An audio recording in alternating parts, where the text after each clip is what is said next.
안녕하세요. 홍프로 스포츠입니다. 적중하신 가족방분들 모두 축하드립니다. 홍프로 가족방에서 모든 경기, 언오버 및 핸디캡, 최종 조합 공유해드리고 있습니다. 적중률 높은 홍프로 가족방은 고정 댓글에 있는 링크로 문의해 주시기 바랍니다. 10월 23일 새벽 유럽 챔피언스 리그 7경기 분석 시작하겠습니다. 첫 번째로 AC 밀란 대 클리브리어 경기 알아보겠습니다. 먼저 밀란은 레버쿠젠과 리버풀에 연패하며 최하위권으로 추락했다. 그러나 아직 2경기만 소화했고 많은 경기가 남아있기에 포기할 상황이 아니다. 부상자가 없는 상황인데다 모라타와 플리시치 등이 대표팀 일정을 소화하고 건강하게 돌아와 지난 주말 활약했기에 홈에서 좋은 경기를 기대할 만하다. 포파나와 레인더스 등 공수 밸런스가 빼어난 중앙 조합도 있다. 이어서 브리어는 그라츠 원정에서 터진 그리스 국대 공격수 촐리스의 결승골로 승리하고 챔스 첫 승점을 따냈다. 결과 외의 경기 내용도 좋았는데 메셸레와 세이스 등이 90분 내내 안정감 있는 수비를 보여줬고 오네디카의 수비 보호도 인상적이었다. 이 경기는 원정에서 강팀을 상대하기에 바나켄과 오네디카 등 중원이 최대한 수비적으로 임할 것으로 보인다. 브리어는 벨기에 리그 최고의 중원을 보유한 팀이다. 그러나 후틀가와 베틀레센의 공격진은 다소 아쉬운 모습이다. 가비아와 칼라브리아, 에르난데스 등이 나설 밀란의 수비를 넘기 어렵다. 레앙과 플리시치가 측면과 최전방을 오가며 기회를 만들 밀란이 승리할 것이다. AC 밀란 승리를 추천합니다. 두 번째로 파리 생제르맹 대 아인트호벤 경기 알아보겠습니다. 먼저 파리는 아스날에 패하며 지로나전 승리의 기세를 이어가지 못했다. 그래도 언제든 선두권으로 올라갈 힘이 있는 리그앙 최고의 팀이다. 음바페의 레알 이적에도 프랑스 국대 트리오인 바르콜라와 콜로 무아니, 덤벨레 등이 공격을 이끌고 있고 자이르 에메리, 네베스의 중원도 막강하다. 이해할 수 없는 라인업이 나올 수 있다는 감독의 인터뷰가 있을 정도로 스쿼드가 워낙 강력한 팀이다. 이어서 호벤은 에레디비지의 압도적인 1위 팀이다. 그러나 챔스에서는 출발이 아쉽다. 포르투갈 최강인 스포르팅 상대로 승점을 따내긴 했지만 유벤투스 원정에서는 패했다. 이 경기에서는 리그앙 최강팀을 원정에서 상대하기에 무리한 운영보다는 패하지 않는 데 집중할 것이다. 그러나 부상자 이슈가 있다. 주전 스트라이커인 룩 대용이 돌아왔지만 백업인 페피, 중앙 미드필더인 비어만 등이 휴식기 동안 부상을 당하고 말았다. 파리 생제르맹은 A매치 기간 동안 대다수 선수들이 대표팀을 다녀왔지만 별다른 전력 누수가 없어 보이는 게 사실이다. 공격진 전력의 절반 이상이 떨어져 나간 호벤 상대로 우위를 보일 수 있다. 바르콜라와 하키미, 멘데스 등이 상대의 측면을 허물 파리가 승리할 것이다. 파리 생제르맹 승리를 추천합니다. 영상은 잘 보고 계신가요? 핸디, 언오버 및 최종 조합 공유받아 보실 수 있는 가족방 입장 방법 알려드리겠습니다. 첫 번째로 영상 하단에 댓글을 클릭해 주세요. 두 번째로 댓글에 링크를 클릭해 주세요. 마지막으로 채팅 참여하기 후 메시지 주시고 답장 기다려 주시면 됩니다. 나가기 하시면 가족방 입장 시켜드릴 수 없습니다. 언제든 편하게 문의 주시기 바랍니다. 세 번째로 유벤투스 대 슈투트가르트 경기 알아보겠습니다. 먼저 유벤투스는 에레디비지의 선두인 호벤에 이어 독일 2위를 달리는 라이프치히도 잡아내며 챔스 선두권에 올랐다. 징계를 받으며 지난 시즌 유럽 대항전에 나서지 못했는데 복귀 무대에서 기대 이상의 성적을 내고 있다. 대표팀에 나서지 않으며 클럽에 집중하는 두산 블라호비치가 최전방에서 확실하게 득점을 기록하고 있고 칼루르와 브레머의 수비도 탄탄한 모습을 자랑하고 있다.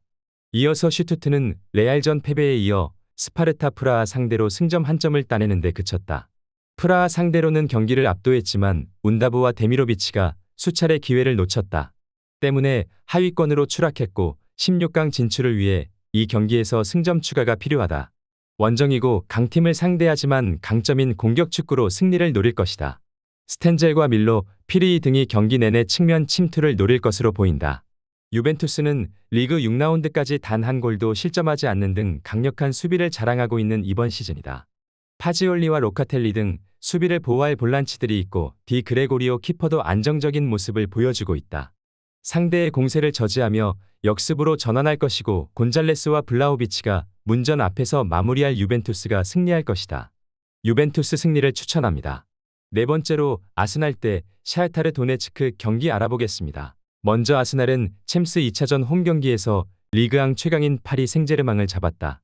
아탈란타 원정에서 무승부를 기록하며 시작한 챔스인데 상위권으로 올라왔다. 화력이 좋은 팀들 상대로 연속 무실점을 기록한 게 인상적인데 마갈량이스와 살리바의 최종 수비 외에도 라이스가 중원에서 수비를 완벽하게 보호 중이다. 웨데고르와 진첸코 등이 부상 아웃 중이고 팀버도 완벽한 몸 상태가 아니지만 확실한 경기력을 보여주고 있다.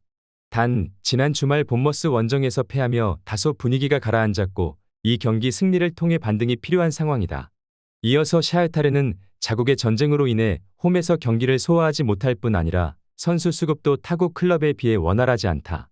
주코프와 수다코프, 스테파넨코 등 대표 선수들이 있지만 챔스 레벨에서는 아쉬운 게 사실이다.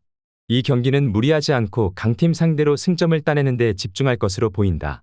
아스날이 화력의 팀이라는 이미지와 다르게 이번 시즌 골이 많은 건 아니지만 트로사르와 부카요 사카, 하베르츠와 제수스 등 언제든 해결할 선수들은 즐비하다. 홈의 이점은 차치하더라도 전력의 우위를 확실하게 보여줄 아스날이 무난하게 승리할 것이다. 아스날 승리를 추천합니다. 영상은 잘 보고 계신가요? 핸디, 언어버 및 최종 조합 공유받아 보실 수 있는 가족방 입장 방법 알려드리겠습니다. 첫 번째로 영상 하단의 댓글을 클릭해 주세요. 두 번째로 댓글에 링크를 클릭해 주세요. 마지막으로 채팅 참여하기 후 메시지 주시고 답장 기다려 주시면 됩니다. 나가기 하시면 가족방 입장 시켜드릴 수 없습니다. 언제든 편하게 문의 주시기 바랍니다. 다섯 번째로 에스턴 빌라 대 볼로냐 경기 알아보겠습니다. 먼저 빌라는 영보이스 원정승에 이어 분데스리가 선두인 미넨도 잡아냈다.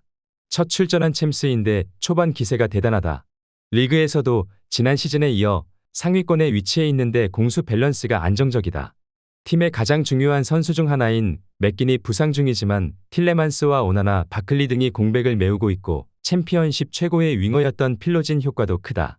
이어서 볼로냐는 이번 시즌 리그와 챔스 모두에서 고전 중이다. 지난 시즌 내내 세리에 상위권 순위를 유지하며 챔스로 왔지만 떠나간 선수들의 공백을 메우는 데 실패했다. 저크지 대신 영입한 툴루즈 출신 달링가의 마무리가 되지 않고 있고 은도에도 기대 이하의 퍼포먼스다. 퍼거슨과 캄비아기 등이 부상으로 빠진 여파도 크다. 볼로냐는 베우케마와 루쿠미 등 몸싸움과 공중볼 장악도 좋은 중앙 수비가 있다. 그리고 그들을 보호할 볼란치인 프루어의 존재감도 무시하기 어렵다. 그러나 측면 수비가 기복을 보이기에 램지와 로저스 등을 내세울 빌라의 공세에 고전할 것이다. 에스턴 빌라 승리를 추천합니다. 여섯 번째로 지로나 대 슬로반 브라티슬라바 경기 알아보겠습니다. 먼저 지로나는 챔스 2차전 경기에서 경기를 지배하고도 페예노르트에 패했다. 반더 비크와 로페스 등의 골이 터졌고 점유율을 2배 가까이 가져가며 수차례 좋은 기회를 만들었는데 승점을 추가하지 못했다. 이 경기는 전력 누수를 안고 나서야 하는데 휴식기 동안 주전 윙어인 치간코프를 비롯해 포르투와 스투아니 등 공격수들이 부상을 당했다. 단주마와 브리안 힐 등이 공격을 이끌어야 한다. 이어서 슬로바는 아포엘과 미트월란 등을 잡고 챔스로 왔지만 챔스의 높은 수준에 좌절 중이다. 맨시티전은 그렇다 치더라도 해볼 만한 상대로 인식한 셀틱에도 5골을 내주며 패했다. 바르세이안과 스트렐레츠 등 자국 리그 최고의 공격진은 전체적인 팀의 부진 속에 찬스를 맞이하지 못했고 다닐로는 공격 전개를 책임지지 못했다.